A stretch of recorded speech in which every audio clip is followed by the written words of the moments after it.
Marc-André, 3 films vont sortir au Québec dans les prochaines semaines. J'aime dire un triptyque grondin. C'est un triptyque grondin. C'est un drôle hasard, en fait. Dis-moi, lequel film il faut que j'aille voir en premier? Aujourd'hui, là, tu me poses la question aujourd'hui, ben, c'est Bus Palladium parce qu'il joue à soir. Puis il est trop tard pour Panique Caméléon qui jouait ce matin. Ok, d'accord. Toujours autour du festival du FFN. Ouais, le FFN. Écoute, Bus Palladium, c'est une belle entrée en matière. C'est le plus léger des trois. Ok. Parce que les deux autres sont assez lourds. Bus Palladium, c'est... Écoute, tu peux y aller avec tes parents, puis ta nièce, puis tout le monde va aimer le film. C'est générationnel, mais c'est pas ancré dans une seule génération. C'est pas souligné que c'est les années 80, ça se passe en 84-5, je sais pas trop. La musique est pas trop rock, il y a quelque chose de bien pop dedans, bien blues, qui peut plaire à bien du monde. Il y a des très belles performances d'acteurs, il y a des très belles filles. Très belle fille qu'on ne connaissait pas, on découvre une nouvelle actrice. Oui, Elisa Sannaoui, écoute, juste pour dire à quel point elle aide, là, son père est égyptien, sa mère est italienne, là. Elle est mannequin, supermodel, elle vient de New York. Pas cute tout de suite, mais bonne actrice. Mais, et c'est surtout l'histoire d'une belle amitié. Oui, entre Arthur Dupont, qui est un super acteur, qui a une super belle voix, qui chante toutes les chansons dans le film, et mon personnage, Lucas, qui sont amis depuis l'enfance et qui ont un band ensemble. C'est ça qui les rapproche, parce que c'est quand même deux personnes très opposées. Et ils vieillissent, évidemment. Lucas a une carrière on the side d'architecte. Il est à Londres. Il s'est fait offrir des internships dans des grosses boîtes d'architecture. Mais il revient quand même à Paris pour essayer une dernière fois de faire en sorte que le band marche. Mais il doit faire des choix. Il arrive à un point dans sa vie qu'il n'a pas le choix. Début mi-vingtaine. Ce qui nous arrive. Et c'est là que, évidemment, en plus, il y a un triangle amoureux. Je vous dis pas, il y a tellement d'affaires qui se passent. Le film est sorti en France. Il a plus ou moins bien marché. Pourquoi? En fait, pour être honnête, il y a eu des bonnes critiques. En général, le film s'en est très très bien sorti. Il n'y a pas eu beaucoup d'entrées. Les gens qui sont allés voir le film ont aimé le film. Il y a même pas eu beaucoup d'entrées. C'est pas que... Tu sais, des fois, t'as un film qui fait une bonne première semaine, deuxième, puis là, tu te rends compte que le monde n'aime pas le film parce que le bouche à oreille passe pas, puis là, paf, il meurt. Bus est sorti en même temps que la même journée que L'Arnaqueur, qui a eu un gros succès. Il y a plein d'autres films comme ça qui sont sortis. Il s'est perdu. Il y a juste une personne qui est allée le voir. On s'entend là qu'un bon succès, un succès correct, là. Tout le monde est content, un bon petit film qui fait un gros succès, là, 1 million d'entrées. France. Bus Palladium a fait 50 000 entrées. C'est vraiment pas beaucoup.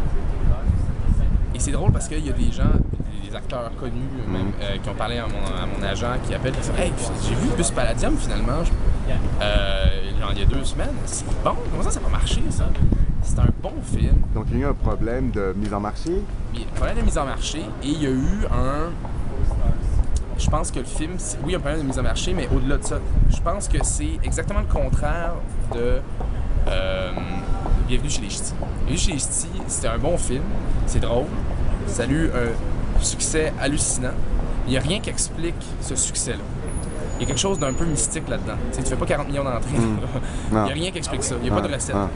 Même chose pour Bus Palladium. C'est un bon film, il méritait, bon, mais il a tellement pas marché qu'il y a eu comme pas un refus, mais les gens sont juste pas allés le voir. C'est dommage. Mais on comprenait peut-être pas au début, en tout cas les Français comprenaient peut-être pas pourquoi ce film, c'est-à-dire que l'affiche déjà, on voyait 5 gars, ça avait l'air de Réservoir Dogs, mais on comprenait pas que c'était une amitié. Oui, je pense qu'ils sont perdus dans le fait qu'ils ont essayé de vendre ça comme un band, un film de band. Et je pense que les gens s'en foutaient un peu d'un film de band. Puis c'est pas un film de band. Oui, il y a un band, mais toute la viande, c'est la relation d'amitié entre Lucas et Manu. Puis l'os, c'est la musique, le groupe, tout ça. Mais ils ont vendu ça comme si c'était Lost, en fait. Puis là, c'est drôle parce que le band s'appelle Lost. Donc, tu disais que le film est sorti en même temps que L'Arnaqueur. Oui. Toi, tu vas pouvoir te reprendre parce que tu vas jouer avec Vanessa Paradis. Oui, je joue avec Vanessa Paradis au printemps. Est-ce que tu as le même casting que Romain Duris? Est-ce que vous Non, compétitionnez sur... Absolument pas. Non? Puis regarde, je vais faire même, je vais lier tes autres questions avant même que tu le fasses. Le caméléon. Romain Duris devait jouer le caméléon au tout début de la genèse du projet. Puis avec le temps passé, il était beaucoup trop vieux pour jouer le rôle. Romain Duris, on n'a pas le même casting du tout. Donc, c'est pas pareil non plus. Hein. C'est... dans Ma Révolution, c'est une histoire d'amour, c'est pas une comédie romantique, c'est une comédie noire plus. C'est une histoire d'amour entre mon personnage qui est marié, que sa femme est dans le coma. Un jeune marié, que sa femme est dans le coma, qui se rend compte qu'il l'aime pas, tout ça, et il tombe amoureux du médecin qui s'occupe de sa femme. Là, on parle de quel film, là? Ma Révolution. OK, Ma Révolution. Il tombe amoureux du médecin qui s'occupe de sa femme. Ça, c'est un film qui fait pas partie des 3 films Non. qui sont... Donc, Mais là, c'est Vanessa Paradis. Ah, OK, d'accord. D'accord. Donc, voilà. Ça va être le film que tu vas tourner. Oui. OK. Après Goon. OK. Donc, tu n'arrêtes pas.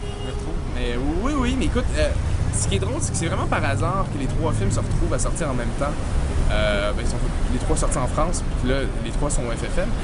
Parce que Le Caméléon devait être tourné 2 ans avant, il y a eu des fucks de production, ils ont perdu de l'argent, ils ont porté le tournage, ça a pris beaucoup de temps, puis là, out of nowhere, ils ont été greenlightés, puis on l'a tourné entre 51-50 et Bus Palladium. Puis là, les 3 sont enchaînés un après l'autre, puis là, les 3 sortent, puis là, tout le monde dit arrête de travailler, mais là, c'est... D'accord. Donc, la prochaine fois qu'on se voit, on parle du Caméléon, c'est-à-dire demain.